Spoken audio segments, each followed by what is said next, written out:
Your host for today's show is B. Allen Bourgeois. Hi, and welcome to another episode of the Texas Authors TV podcast. My name is B. Allen Bourgeois, and we have with us Emeryl Williams, who has written her first book and has a interesting career that we're going to be talking about. So, welcome, Emeryl.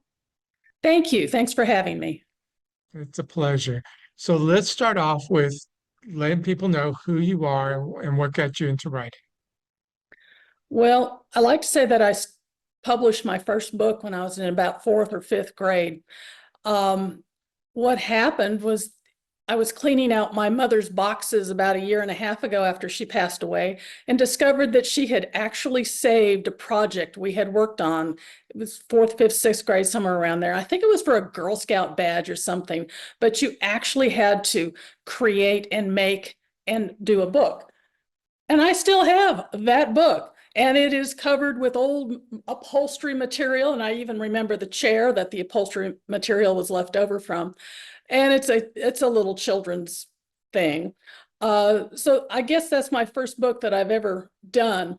But for the adult world, after I went to school in Tucson at University of Arizona and studied biology, studied ecology and environmental biology, wrote great papers about seed size selection in heteromyid rodents, which is just a fascinating subject that about 3 people are interested in the entire world. And then went on to the University of Texas.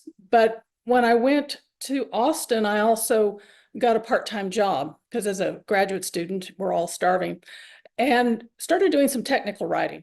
And so started honing my skills as a writer, again, writing fascinating articles about fugitive emissions at power plants. Again, about 3 people in the world are interested in that. But it did hone the skills.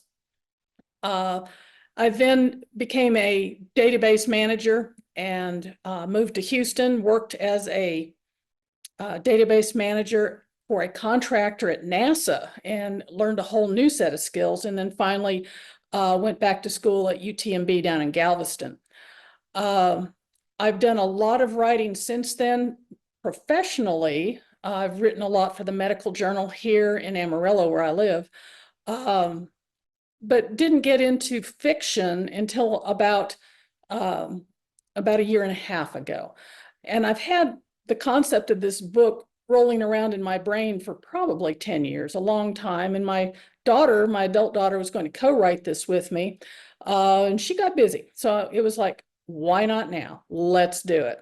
So next week, I believe, marks the anniversary of the release of book 1 of my series. It's called the Chosen Discovered. It's the Chosen of Bryndir series. I have released now 5 books, and book number 6 is due to be released at the end of September. Okay, wait a minute. I want to go back a little bit. Okay, so let's start back with one you worked with with your mother. That is a totally separate story from this one, correct? Oh, totally. Okay. It's a little children's fable. Okay. Do you have any desire, any plans to work on that at some point to bring it up to date or to finish it? Never. It's complete. It's written, and I don't think any self-respecting child would want to read it. It's never written know at the these 4th grade days. level by a 4th grader. We have very young authors around us, 5th, 6th, 7th graders, I believe. So they're out there. So you never know who might want it. Okay, so we have this first book that's been done.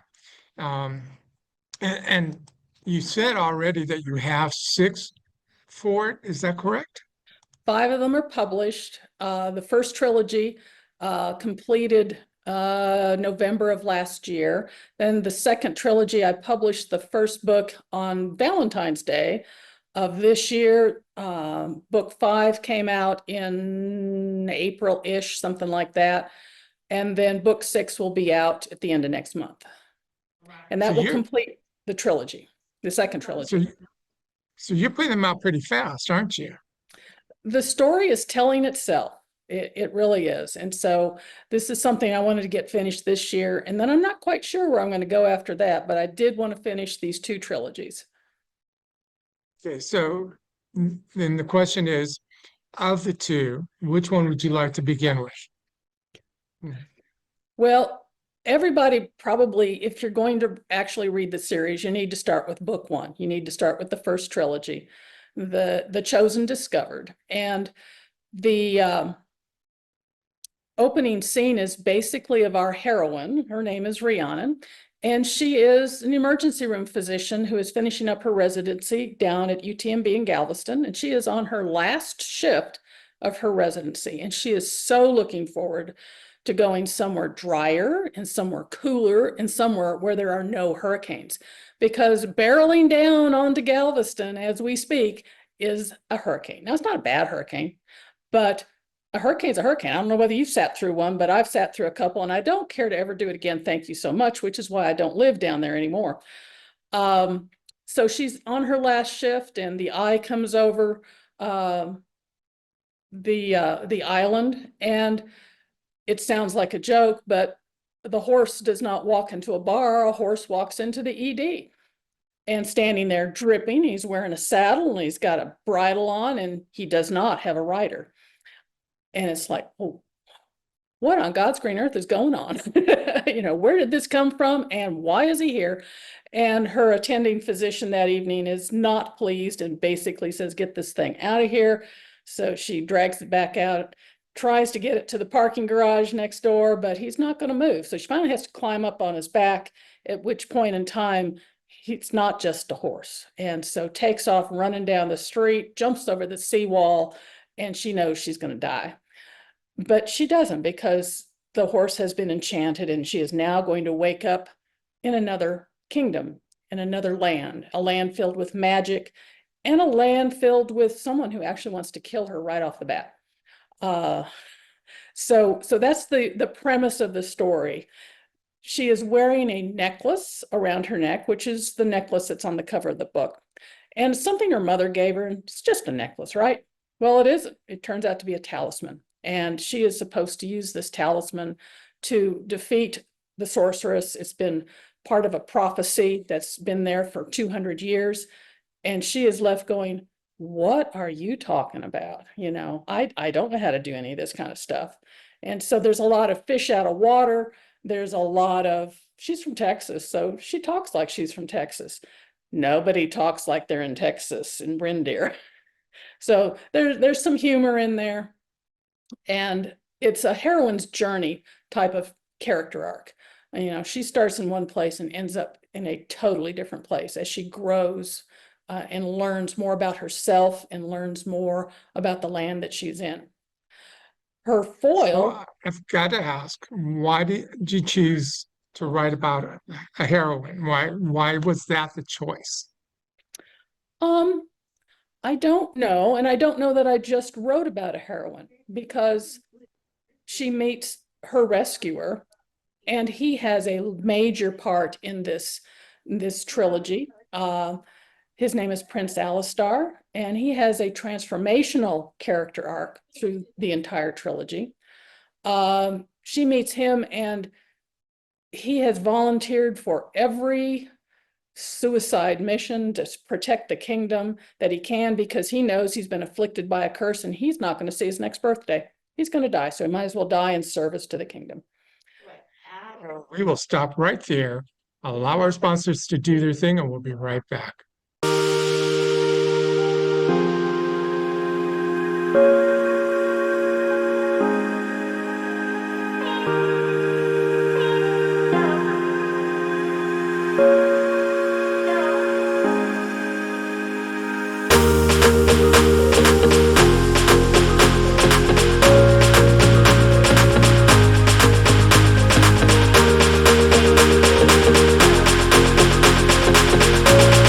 Introducing the Texas Authors Magazine.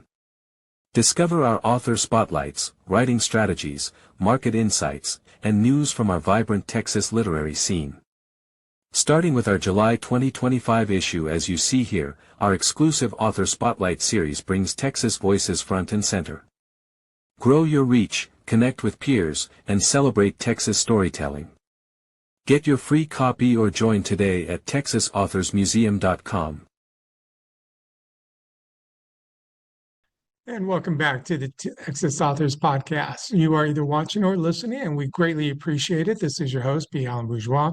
Today we have Emeryl Williams with us, who is talking about her collection of books, all in the series. We were talking about your first book, and we have a lot more to go through. So I want to touch upon each one. So why don't you go ahead and go with book number 2 and give us a basic synopsis of that one. The synopsis on book 2 is that Prince Alistar has rescued our heroine, and they have to go to the report to the Queen, because he has found someone who's going to help them out in their battle against Agrona, who is wanting to kill the entire royal family and burn the kingdom to the ground. And again, she's trying to fit in, and she's also trying to decide how she can be of service, since there's no way she can go back home. So she might as well use her skills. But her skills are based on technology. Her skills are based in the ED, where she can have a CAT scan and an MRI and a PET scan and 14 lab panels and a very nice OR at her fingertips. And she does not have that anymore. But if you're going to go into war, if you're going to go into battle, people have been doing that for centuries. And how did you practice medicine in a low resource situation?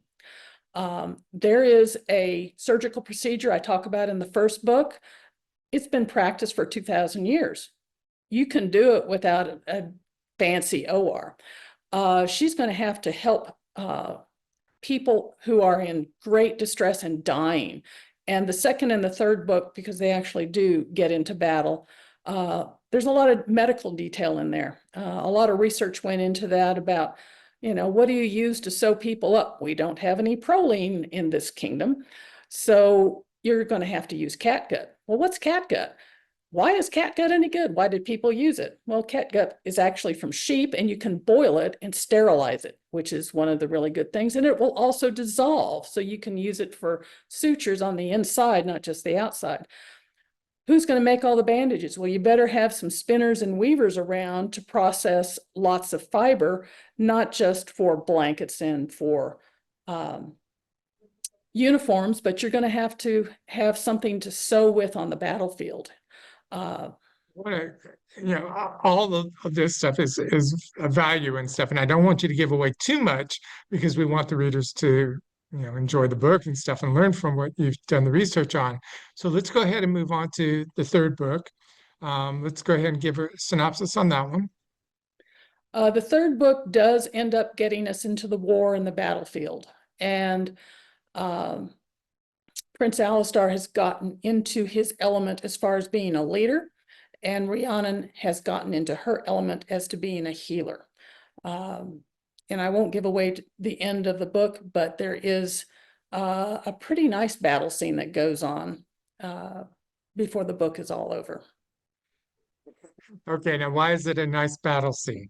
Just real quick answer on that one. There's lots of tricks and traps. Okay. We'll stop right there, because we don't want to give that away. Okay, so that brings us to book 3. So we're now at book 4. Go ahead and give us a quick synopsis on that one. Tell you the interesting thing about book 4 is that I wrote it last December, November-December timeframe. Got it to the editor in January and was getting ready to put it out, and actually put it out on Valentine's Day. And the very first chapter, our evil bad sorceress decides to release an epidemic on the kingdom. And doing some research, hey, what's a really good thing that'll get a lot of people sick and it's really hard to get rid of? Well, measles. Let's talk about measles. Let's have a measles epidemic. Totally unknowing that we were going to have a huge measles outbreak in West Texas in February through March and April. I could now, not. Are people going to blame you for that? No. You wrote it and it became reality. Yeah. It is. I couldn't have planned it. Could not have planned it.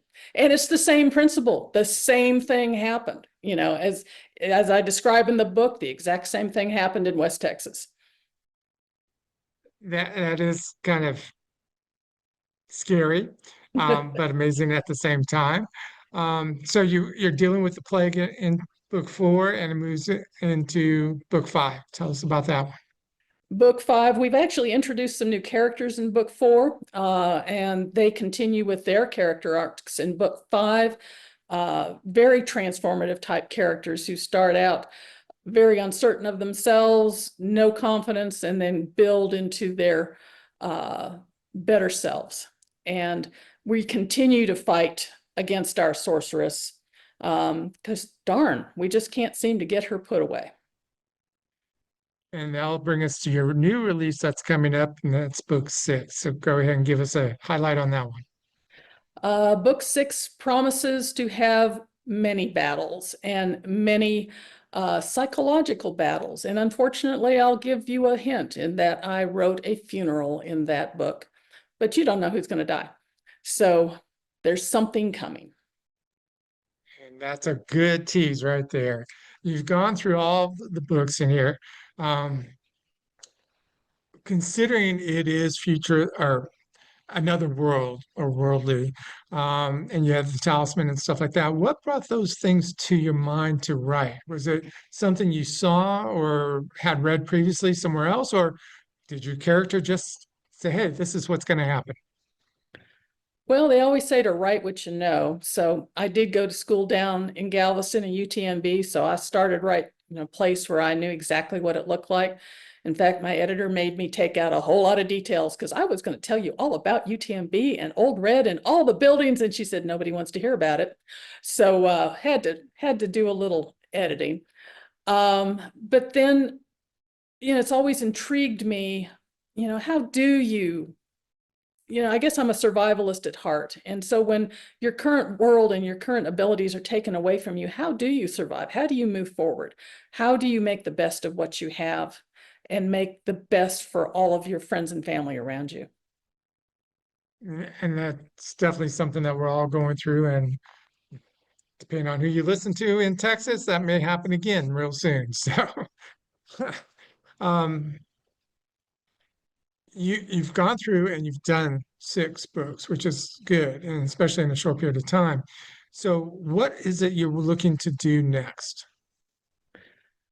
That is a great question because I do have a prequel that I'm about 2/3 finished writing that I just need to finish up the last third of the book. And so I'll put the prequel out after I get book 6 out there.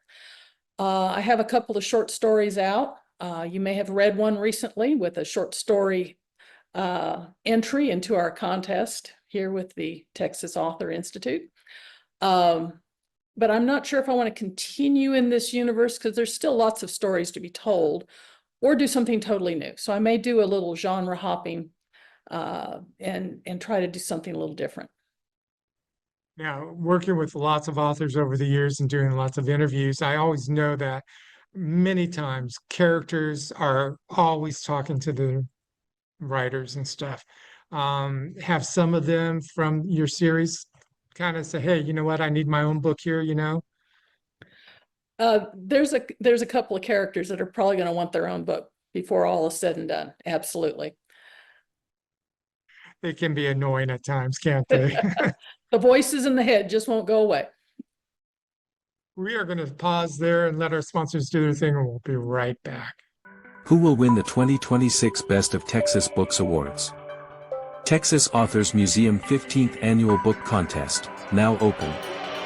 Celebrating books published between December 15, 2024 and December 1, 2025, in every genre. Submit your cover and PDF via email to texasauthors@outlook.com. We will invoice you for the $50 entry fee. Learn more at texasauthors.museum.com.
America has 250 years of stories, but the next chapter?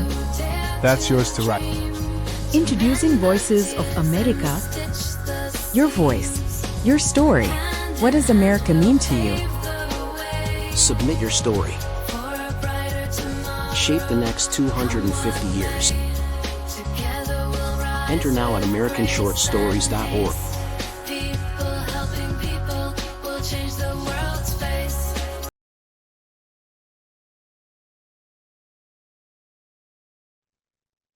Hi, and welcome back. This is your host, B. Alan Bourgeois. You are either watching or listening to the Texas Authors TV podcast, and we appreciate that greatly.